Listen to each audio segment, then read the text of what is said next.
They whisper still. In the shadowed corners of our hidden enclaves, in the hushed tones between generations, they speak the name of the world that shattered our empire, Earth. It's a sound that carries a chilling resonance, a word etched in our collective memory not as a place of vibrant life, but as a void of crushing defeat. For centuries, the Zargonian Empire, rulers of 1,000 suns, has been nothing but fragmented whispers, scattered remnants clinging to existence in the nebulae's forgotten edges. Our downfall, swift and absolute, remains an open wound in our history, a story shrouded in half-truths and fearful omissions.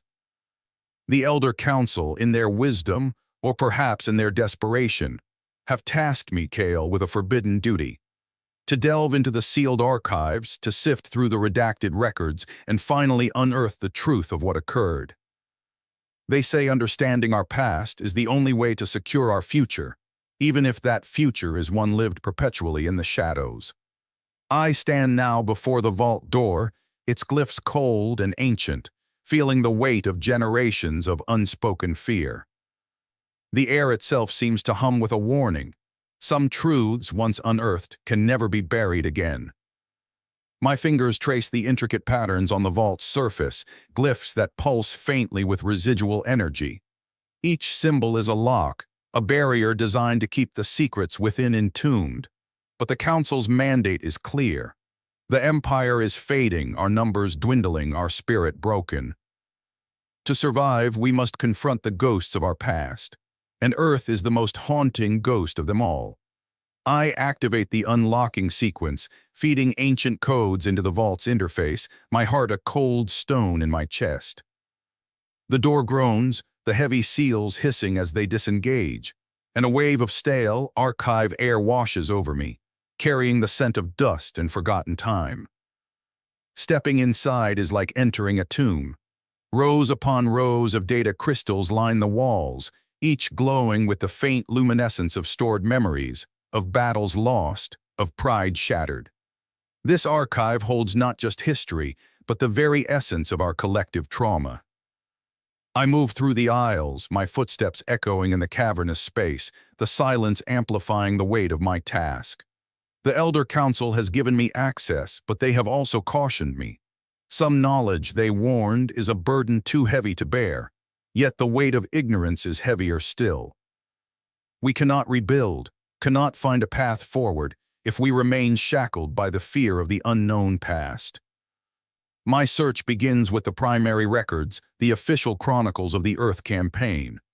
Holographic displays flicker to life as I activate them, showcasing archived reports, strategic analyses, battle simulations.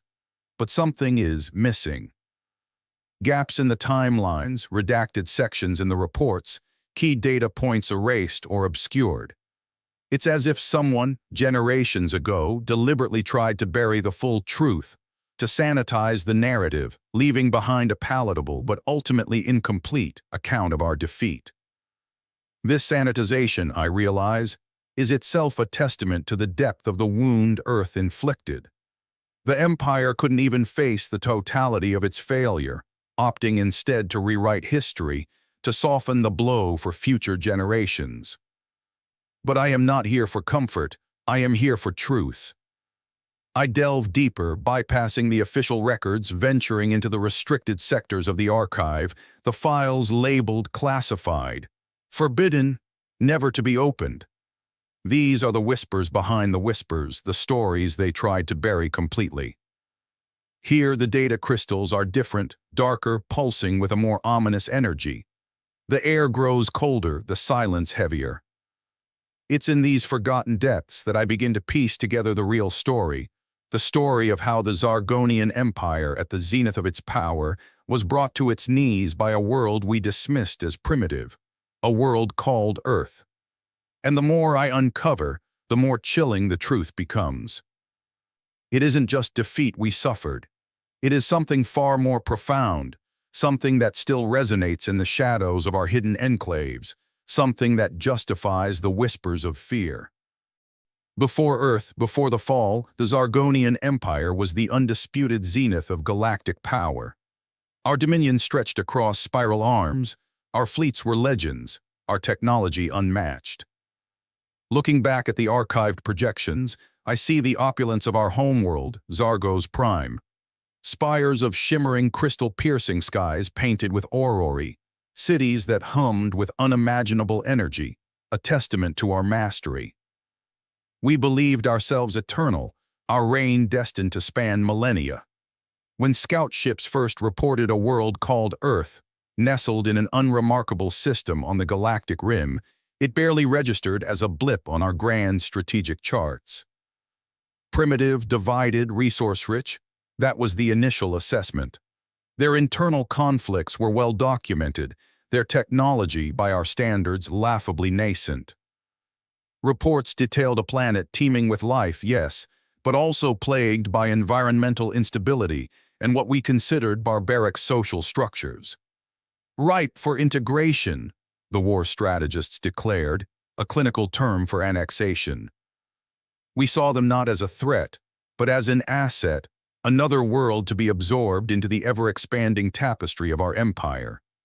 We launched our expeditionary fleet, a force meant not for war, but for a show of overwhelming power, expecting a swift and compliant assimilation.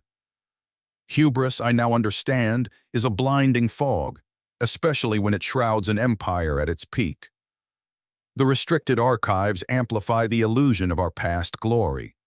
Holographic recreations showcase Zargos Prime in its golden age, a world sculpted by centuries of unchallenged dominance. I walk through virtual simulations of our grand cities, feeling the phantom echoes of cheering crowds, witnessing digital parades of our invincible fleets. It's a curated fantasy designed to inspire, but for me, it only sharpens the sting of our current reality. We were giants then, and now, we are shadows hiding in the cosmic dust. The early reports on Earth are chillingly dismissive, almost comical in their arrogance. I read dispatches from our initial scouting missions, filled with condescending observations about human culture, their squabbling nations, their rudimentary spacefaring capabilities. One intelligence officer even speculated, with a hint of amusement, that Earth's primary export might be quaint, primitive artwork, suitable for Zargonian collectors' galleries. They noted Earth's resources, of course, the rich mineral deposits, the fertile lands, the strategic location on the galactic fringe, all assets to be exploited, to be added to the imperial coffers. But there was no mention of any potential resistance, no analysis of their spirit, their will. It was as if we believed technology alone dictated destiny, that overwhelming power automatically translated into effortless victory. Our war planners projected a swift, bloodless campaign. A few orbital bombardments, a demonstration of our capital ships, and Earth, they predicted, would capitulate, its leaders begging for assimilation into the glorious Zargonian Empire. The expeditionary fleet we assembled was more of a diplomatic procession than a war machine. Grand cruisers gleaming in polished chrome, troop transports filled with occupation forces, resource extraction vessels ready to strip the planet bare. We even included cultural delegations, academics and historians eager to document the inevitable integration of another primitive species into our vast galactic civilization. It was a display of imperial pageantry, a theatrical performance of power meant to awe and intimidate. But beneath the surface of these archived reports, I detect subtle hints of unease, almost like whispers of doubt. In the margins of strategic assessments, I find annotations questioning the unpredictability of human military exercises. In intelligence briefings, there are veiled references to Earth's surprisingly robust defense systems, dismissed as localized anomalies, not indicative of any real threat. It's as if our own analysts, buried beneath layers of imperial dogma, caught glimpses of the storm to come. But their warnings were either ignored, downplayed, or deliberately suppressed, deemed incompatible with the prevailing narrative of Zargonian invincibility. This hubris, this blinding self-assurance, permeates every record from that era. We were so convinced of our superiority, so certain of our destined dominion, that we failed to see what was truly before us. We saw a primitive world ripe for conquest, not a sleeping giant ready to awaken. We saw resources to be plundered, not a people prepared to defend their home with every fiber of their being. And that, I realize, is the most damning truth hidden within these archives. Our defeat was not just a military failure. It was a failure of vision, a failure of understanding, born from the corrosive arrogance that festers at the heart of every complacent empire. As I move deeper into the classified files, I know I am about to confront not just the details of our military miscalculations, but the profound, devastating consequences of our own colossal hubris. The whispers of fear, I now understand, are not just about Earth's strength, but about confronting the reflection of our own fatal flaws in their unexpected defiance. The initial engagements were perplexing. Our fleet arrived in Earth system expecting a token defense, easily brushed aside. What we encountered was different. Not a unified galactic armada, but a swarm of smaller, deceptively agile vessels. Their weapons were less sophisticated. Yes, plasma cannons versus our matter disintegration beams, kinetic rounds against our energy shields. On paper, it was a mismatch, a predator facing prey. Yet they fought with a ferocity that was jarring. Their tactics were unorthodox, bordering on reckless, ambushes in asteroid fields, coordinated strikes on our supply lines, hit-and-run attacks that chipped away at our forces, frustratingly, persistently. Our commanders, steeped in centuries of predictable galactic warfare, were bewildered. Savages, they scoffed in early reports, dismissing Earth's resistance as disorganized desperation. But I see the archived battle footage now, the precise maneuvers of their craft, the strategic positioning, the sheer, unwavering will in their defense. They didn't have our technological might, but they compensated with something else. Something that our meticulous war simulations had failed to quantify.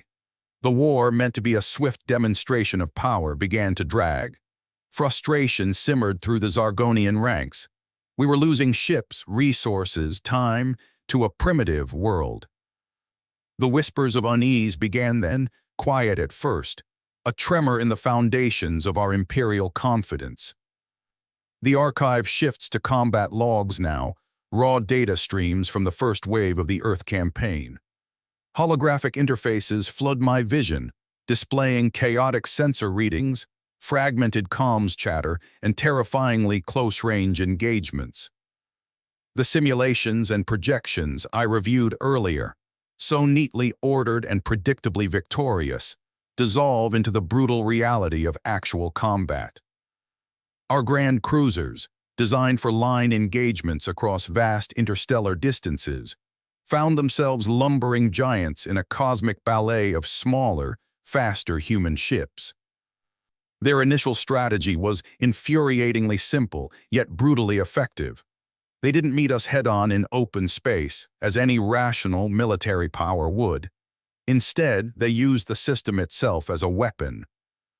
Asteroid fields, once dismissed as navigational hazards, became hunting grounds for human corvettes, darting in and out of the rocky debris, launching swarms of guided projectiles that chipped away at our shields, then vanishing back into the shadows before our capital ships could bring their heavy cannons to bear. They targeted our supply lines with relentless precision. Freighters carrying fuel, munitions, and even food vanished without a trace, ambushed in the emptiness between planets, leaving our forward fleets increasingly isolated and vulnerable.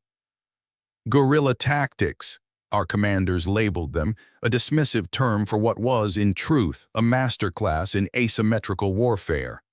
They simply refused to fight on our terms. When we attempted orbital bombardments to soften their defenses, they dispersed their forces, utilizing underground bunkers and hidden installations, weathering the storm, then emerging from the ashes to launch yet another wave of counterattacks.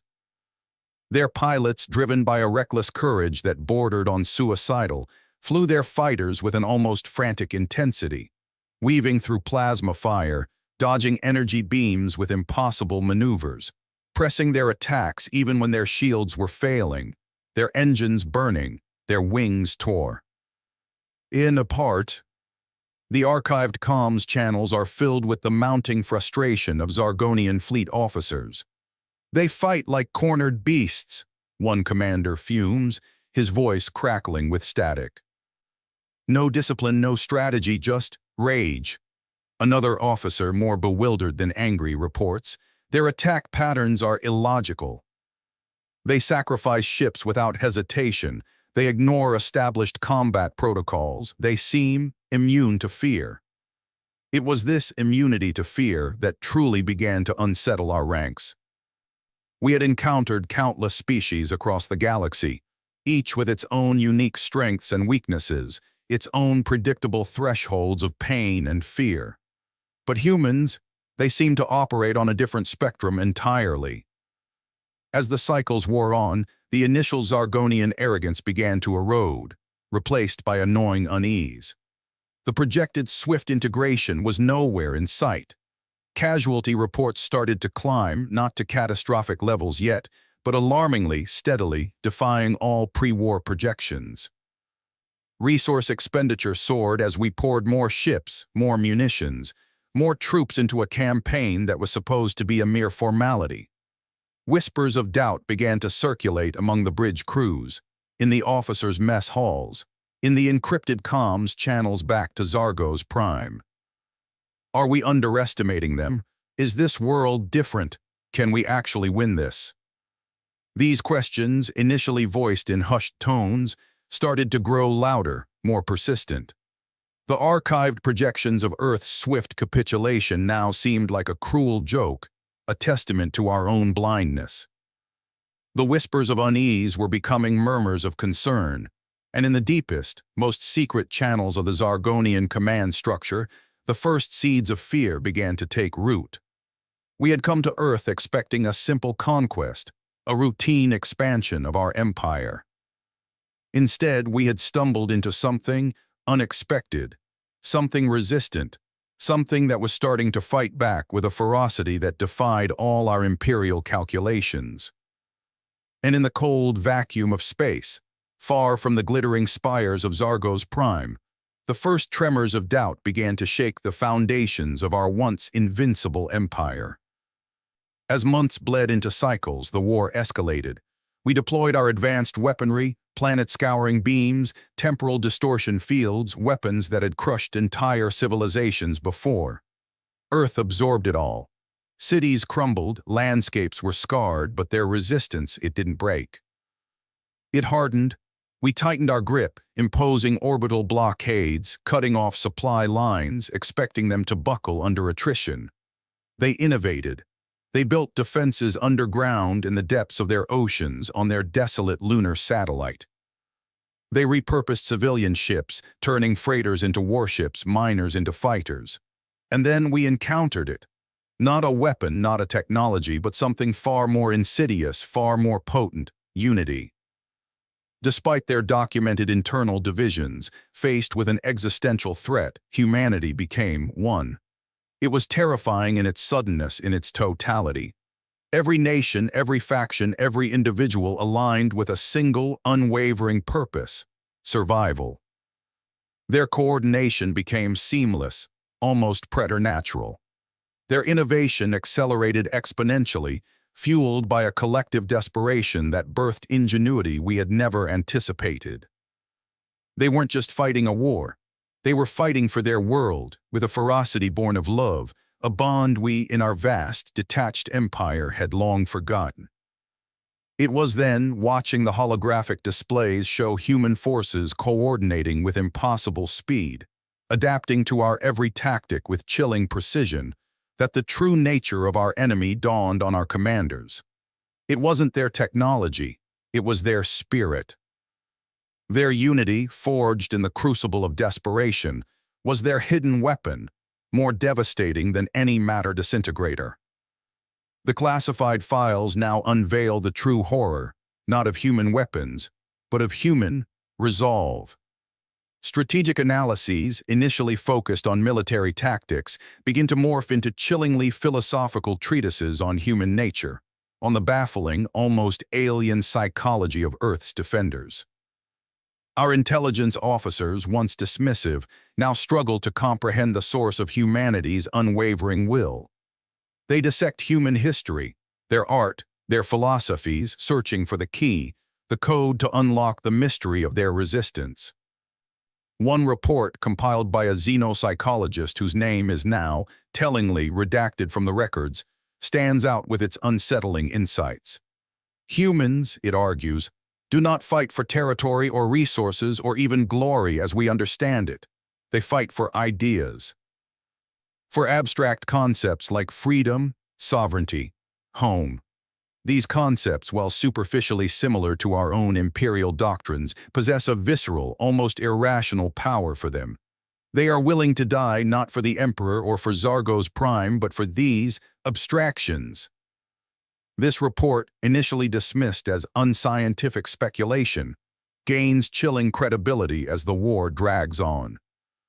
We continue to escalate, deploying ever more devastating weaponry, targeting not just military installations, but civilian centers, industrial hubs, even cultural landmarks, hoping to break their spirit, to force them into submission through sheer terror.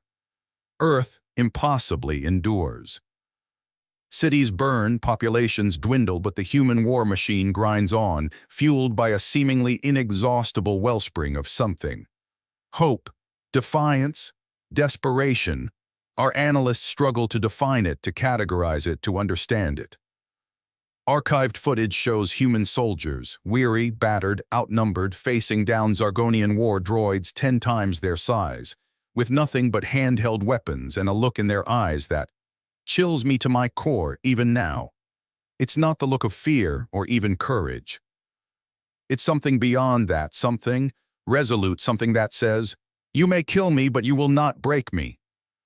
This spirit, this intangible, unquantifiable force becomes their most potent weapon, more effective than any shield, any cannon, any technological marvel we can deploy against them. Unity, the redacted xenopsychologist's report concludes, is their ultimate defense. Not political unity, not military unity, but a deeper, almost spiritual unity. A collective consciousness forged in the crucible of shared adversity that allows them to act as a single organism, a single will when faced with extinction. It is this spiritual unity, this terrifying, unbreakable bond that our empire, built on rigid hierarchies and enforced obedience, cannot comprehend, cannot counter, cannot defeat. We came to Earth armed with matter disintegrators and temporal weapons, expecting to crush a primitive world with brute force. We failed to realize that the true battleground was not in the void of space, or on the scorched surface of their planet, but in the human heart. And that, I now understand, is a battlefield no empire, no matter how vast or powerful, can ever truly conquer. The whispers of fear, echoing through our hidden enclaves, are not just about remembering defeat, but about acknowledging a power we could never comprehend, a power born not of technology, but of the indomitable human spirit. The classified files now unveil the true horror, not of human weapons, but of human resolve. Strategic analyses, initially focused on military tactics, begin to morph into chillingly philosophical treatises on human nature, on the baffling, almost alien psychology of Earth's defenders. Our intelligence officers, once dismissive, now struggle to comprehend the source of humanity's unwavering will. They dissect human history, their art, their philosophies, searching for the key, the code to unlock the mystery of their resistance.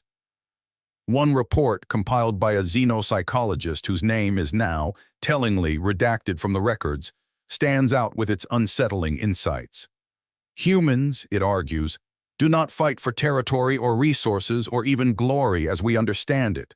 They fight for ideas. For abstract concepts like freedom, sovereignty, home.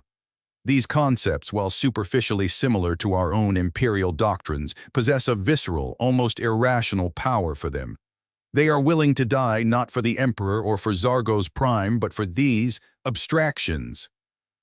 This report, initially dismissed as unscientific speculation, gains chilling credibility as the war drags on.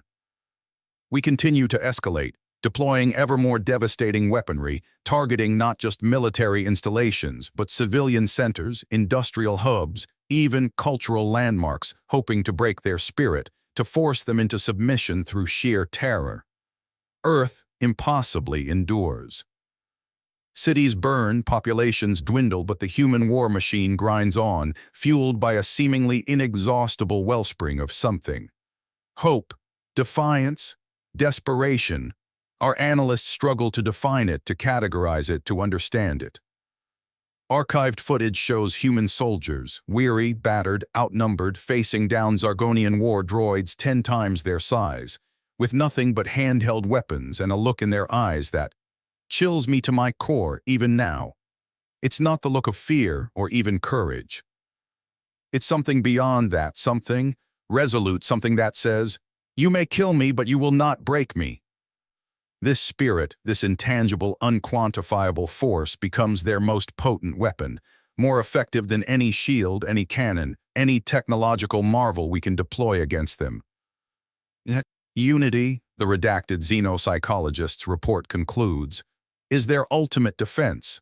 Not political unity, not military unity, but a deeper, almost spiritual unity.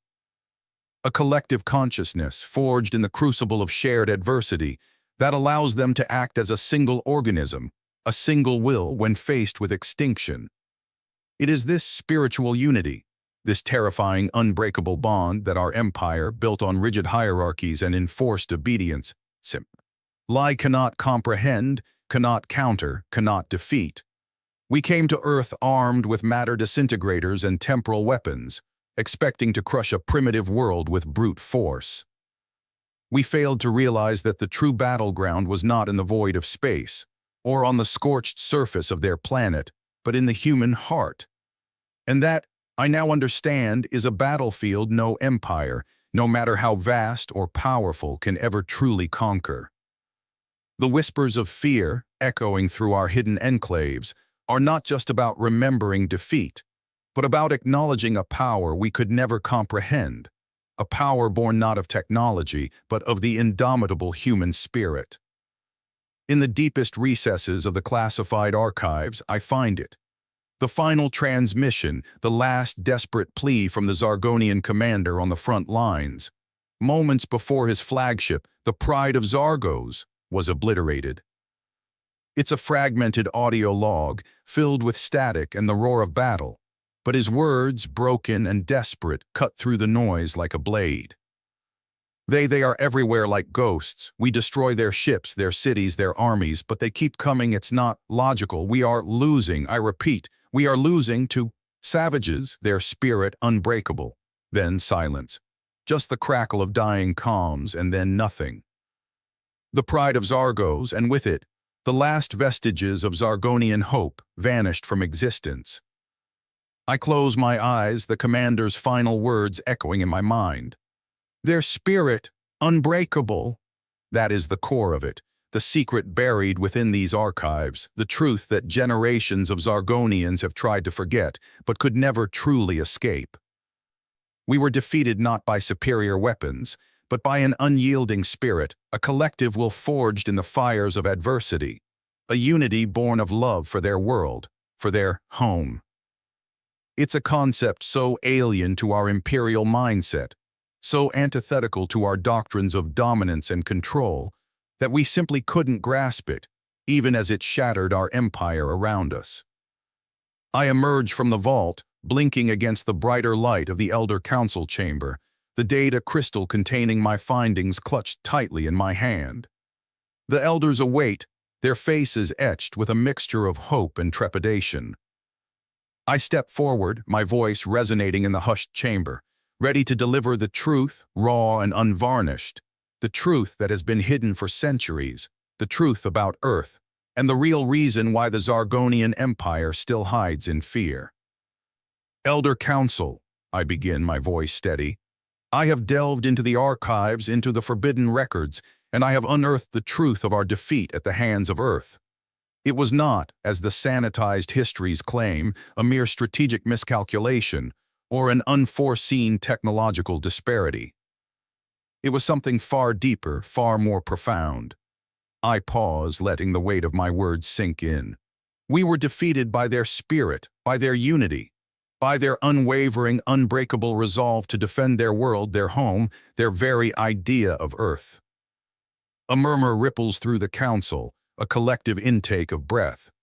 They fought not for conquest, not for glory, but for something purer, something stronger than any metal or energy weapon. I continue, my voice gaining strength. They fought for each other. For their shared history, their shared future, for the very soil beneath their feet. And that Elder Council is a force we could not, and still cannot, comprehend.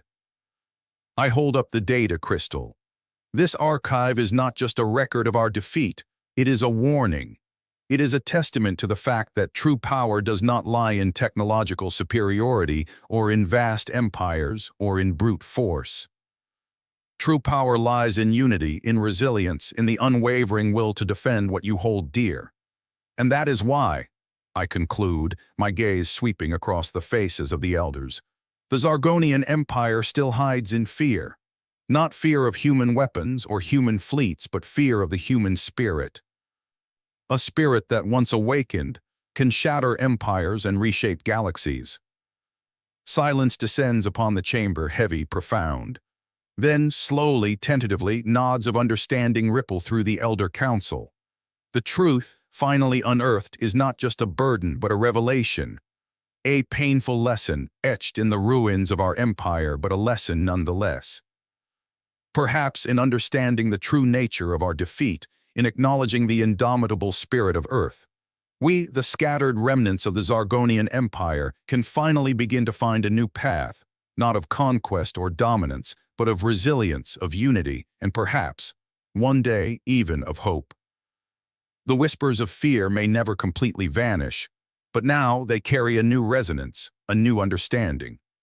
They whisper not just of defeat, but of a power far greater than our own, a power that resides not in weapons or technology, but in the unyielding heart of a world called Earth.